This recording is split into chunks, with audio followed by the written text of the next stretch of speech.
κοιτάξει από το κεφάλαιο, με τις πλάτες βέβαια και της δικής σας κυβέρνησης, είναι ολομέτωποι.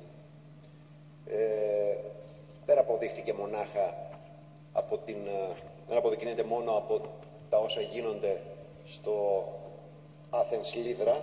Το βλέπουμε κάθε μέρα με κλεισίματα επιχειρήσεων, με την απληρωτιά, με τα εργασιακά γκέτο, την ανεργία. Ένα ακόμη τέτοιο παράδειγμα εργοδοτικής επιθετικότητας, βαρβαρότητας θα μπορούσα να πω, ενάντια στους 600 περίπου εργαζόμενους της, αποτελεί και η εταιρεία ΕΛΦΕ, Ελληνικά Λιπάσματα Καβάλας, η μοναδική, σημειώνουμε, λιπασματοβιομηχανία που έχει απομείνει πια στη χώρα μας, που είναι για κερδοφόρα. Τι επιδιώκει η εταιρεία που έχει στο πλευρό της και τον κρατικό κατασταλτικό μηχανισμό και τα ΜΑΤ όποτε τα χρειαστεί?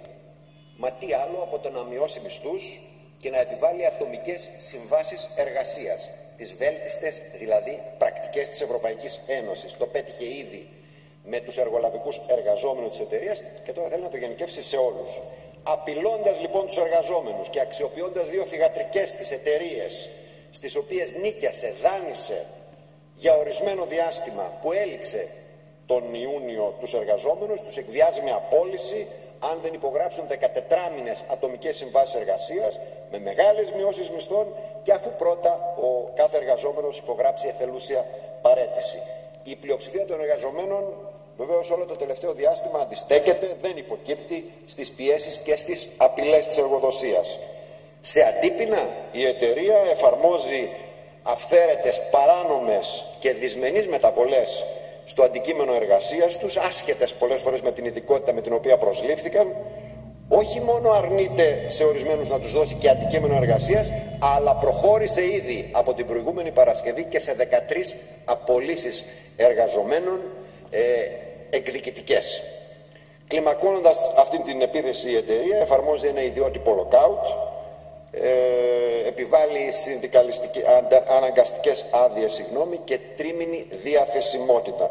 Σας ρωτάμε λοιπόν τι μέτρα θα πάρετε, κύριε Υπουργέ, για να πάρθουν πίσω καταρχήν αυτές οι 13 απολύσεις, να διασφαλιστούν οι θέσεις εργασίας των εργαζομένων με την υπογραφή νέας συλλογικής σύμβασης με τους ίδιους όρους της προηγούμενης που να καλύπτει και τους εργολαβικούς, και τι μέτρα θα ληφθούν επιτέλους για να σταματήσει αυτό το όργιο εκβιασμών, απειλών και πιέσεων της εργοδοσίας, και αν προτίθεστε να καταργήσετε τη δυνατότητα που έχει η εταιρεία και όχι μόνο αυτή να προχωρήσει σε ατομικές συμβάσεις εργασίας.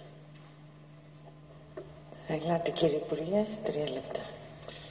Κύριε συνάδελφε, δίνουμε ιδιαίτερη σημασία ως κυβέρνηση και ως Υπουργείο Εργασίας στην υπόθεση αυτή, και γιατί αφορά θέματα προστασίας των εργασιακών δικαιωμάτων, στο οποίο αναφερθήκατε, και γιατί αφορά και την τοπική κοινωνία ως ακόμη μια περίπτωση πιθανής συνέχισης των τάσεων αποβιομηχάνησης. Ακριβώς λόγω αυτής της σημασίας που δίνουμε, αύριο έχω φροντίσει να είμαι προσωπικά παρόν στην τριμερή συνάντηση την οποία έχουμε καλέσει στο Υπουργείο Εργασίας και η οποία θα είναι η τρίτη διαδοχική. Επομένως αύριο, αν θέλετε προφανώς μπορείτε να είστε παρόν κι εσείς στην προσπάθεια που θα κάνουμε να δούμε τι ακριβώς γίνεται στην παρούσα υπόθεση. Διότι, όπως πολύ σωστά επισημαίνετε κι εσείς, το βασικό νομικό ζήτημα, το οποίο δεν είναι εύκολο να λυθεί στις προσπάθειες που έχουν κάνει τις συστηματικές το Σώμα Επιθεώρησης Εργασίας και οι σχετικές διμερείς συναντήσεις στο Υπουργείο, είναι κατά πόσο είχαμε μεταβίβαση επιχείρησης ή δανεισμό εργαζομένων σε αυτές τις τριγωνικές σχέσεις μεταξύ της ΕΛΦΕ, της Ελαγρολίπ και της PFIC.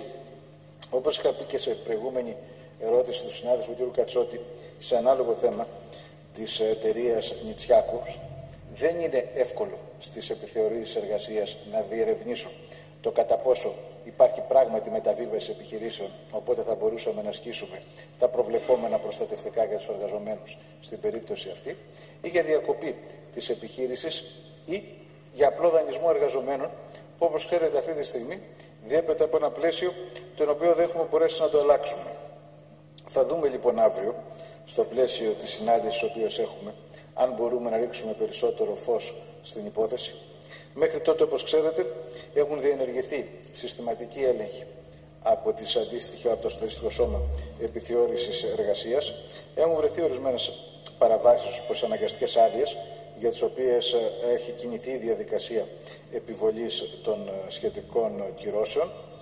Και όπως έχουμε δείξει και στο παρελθόν ιδιαίτερη ευαισθησία για την περίπτωση αυτή, θα εξακολουθήσουμε να προσπαθήσουμε να κάνουμε ό,τι μπορούμε. Επαναλαμβάνω, μόλον ότι μας το λογίζεται αυτό, στο πλαίσιο των περιορισμένων αρμοδιοτήτων που έχουμε ως Υπουργείο Εργασίας μιας καπιταλιστικής χώρας.